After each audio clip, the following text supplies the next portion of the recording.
Hey, what's up dear hiking and backpacking friends? I'm Hendrik and welcome to my review of the Arc'teryx Bora AR50 backpack. A seriously tough load hauling backpack for gear intensive trips to the wall or for longer trekking trips. Let's go! I got this backpack for free with no strings attached from the Bergfreunde, and I find that very liberating because that way I can tell you what's good and what is not so good with this backpack. I was not paid to review this backpack and there's just my opinion about it in this video.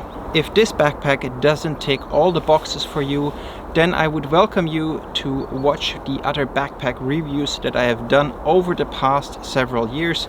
They will be linked in a playlist at the end of the video. I have used this backpack on a few longer hikes of around 100 kilometers distance and when I knew it would be raining a lot. But generally I haven't used the pack that much because it is quite heavy. Empty, the Bora AR50 in the back length tall is 2,330 grams and I find that really heavy. I have a lot of lighter packs at home that I prefer to use if I not need to carry really heavy loads. If you have to carry very heavy loads, something between 15 and 25 kilos, then this backpack is really good because it transfers the weight very well to the hip belt. Speaking of the hip belt, this hip belt has a Rotoglide trademark system, which means it moves up and down and side to side. That is really useful if you're climbing up a mountain because the hip belt moves with your hips and it also moves up and down, and in that way it gives you more freedom of movement. It also has two really nice stretch mesh pockets on them, which are pretty big and very useful if you want to have stuff close by. Another advantage of this pack that it is adjustable in length and wide of the shoulder straps. You can take these out and adjust them exactly to your body length and type at home, and that makes this backpack really comfortable. Both the shoulder straps and the hip belt are really thickly padded, which makes them extremely comfortable, and that is really great if you're carrying heavy loads. Now let's talk briefly about the pockets on this backpack before I show you what I carry on a normal backpacking trip in this backpack and how much volume it has. So the backpack has two stretchy side mesh pockets. They're actually a mix of mesh and the main material of the backpack, and I'm a bit disappointed in them because they're quite voluminous, so there's a lot of space in them, but they're very low. So I would like them actually a lot better if they would be a little bit higher so that bigger water bottles, something like 2 or 3 liter bottles, feel more secure in them. Otherwise they're pretty nice and easy to access, at least if you're flexible and it's easy to take stuff in and out while you have the backpack on your back. The large lid pockets are really nice, especially the top lid pocket feels like a cave and I can stuff a buttload of stuff in there that I want to have close by. Also on the inside or underside of the lid there's a zippered pocket, which is ideal for documents like maps or your passport if you need to carry that along. On the inside of the main compartment is also another zippered pocket, which is I think thought for keys and documents that you don't need when you're out on the trail. And if you want, you can take the lid off completely to save some weight. This large zippered front pocket Arc'teryx calls a kangaroo pocket. And while it is nice to have a zippered waterproof pocket on the front that's easy to access and separate from the main compartment, I feel that all these zippers add up to a lot of extra weight, and in my experience a stretchy mesh pocket is just as good for a fraction of the weight. and it is also something that is less complicated and something that is not that easy to break. The main compartment of the Arc'teryx Bora AR-50 has around 40 liters of volume, I guesstimate, and together with all the other pockets that are on this pack, you get the 50 liters total volume.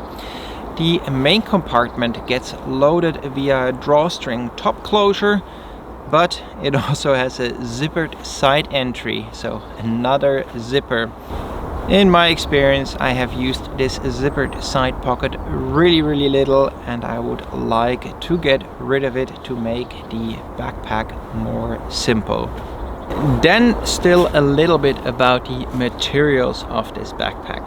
Arc'teryx uses some of their proprietary materials in the construction of this backpack, like a 420D and a 630D nylon fabric, and some parts also have an AC square water or weatherproofing on top of them, which makes them really resistant against water and snow.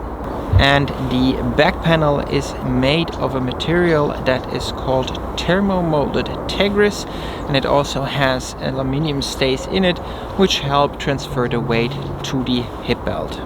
And as you have seen by now, all the zippers that are on the outside are waterproof zippers, so there's a very small possibility only that moisture is coming through them to the inside of the backpack.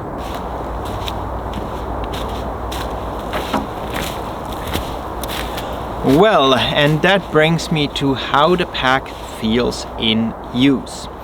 Personally, I am not a big fan of this Rotoglide hip belt. In my experience, it didn't help that much, and for my uses, usually a minimalistic ultralight hip belt is working just as fine and is just as comfortable.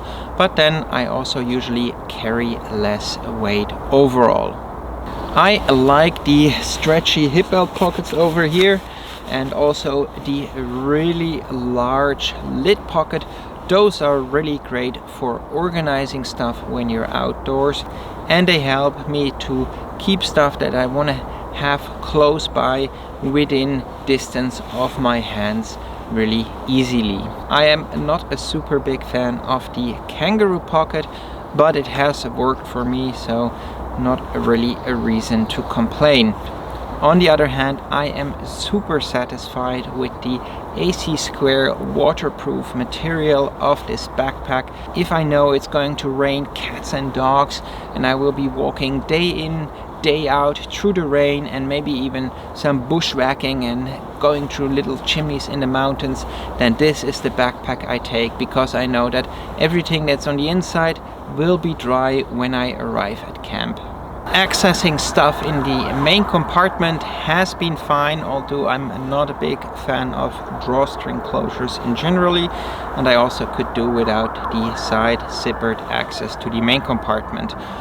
Overall, I feel that the 50 liters of volume of this backpack are good for 1 week long backpacking trips if all the other gear you're carrying is ultra light and compact. And I do also think that the pack is really good if you're trying to establish a base camp somewhere and are carrying a lot of really heavy ropes and climbing gear and food and stuff up into the mountains. Now, the big downside of this backpack is probably the price. At a recommended retail price of 470 euros for the Bora AR-50, it is a really expensive backpack. Now, there are a lot of high quality materials used in this backpack, and there went a lot of R&D into it, so I do understand the price, but I still feel that you pay a large premium for the Arc'teryx brand name. On the other hand, the pack comes with a practical product lifespan warranty, which is like 5 to 10 years longer than a normal guarantee, depending on how much you use the backpack. So if you use it a lot, then it's a little bit shorter. If you use it only a couple of times a year, then it can be a quite a long warranty, which means if something breaks, Arc'teryx will step in and fix it for you. Now, as you saw, the special things about the Arc'teryx Bora AR-50 backpack are 3 things. One is the Rotoglide hip belt, which moves with you when you hike and scramble. Then you have the Gridlock shoulder straps, which can be adjusted in height and in width for a very precise fit, especially to your body. And then you have the very durable materials with the AC Square fabric, which protects the contents of the backpack from rain and snow. Of these three things, I only value really the waterproof AC Square material because it is light and really durable. I don't care that much about the Rotoglide hip belt because I feel that a lightweight hip belt, which is sewn to the backpack, works for me just as good. Now I guess I should elaborate a little bit on that. The Arc'teryx Bora AR50 backpack is made to carry really heavy loads, like lots of foods and climbing gear to a base camp. Because of that, it has this burly and heavy construction. The pack alone weighs empty 2,330 grams, which is really heavy. Which in my book makes it less suitable to backpacking. I prefer backpacks which are well under 1 kilo in weight, and also because of the rest of my equipment is very light, I don't need to have a very heavy backpack to carry heavy loads. Usually the heaviest thing in my backpack, besides the camera gear, is the food, and the food bag gets happily every day lighter on a backpacking trip. So my final verdict is, if you carry really heavy loads, like carrying climbing gear to the start of a big wall climb, or carrying gear to a base camp, or just carry very heavy backpacking loads because you do a self-supported trips over a long time with a lot of food and you need a burly backpack, then this is the pack for you if you have the money for it. For a normal hiking or backpacking trip, I would pick up a lighter backpack as it makes for a more enjoyable backpacking experience. In that sense, I hope you really enjoyed my detailed review of the Arc'teryx Bora AR50 backpack.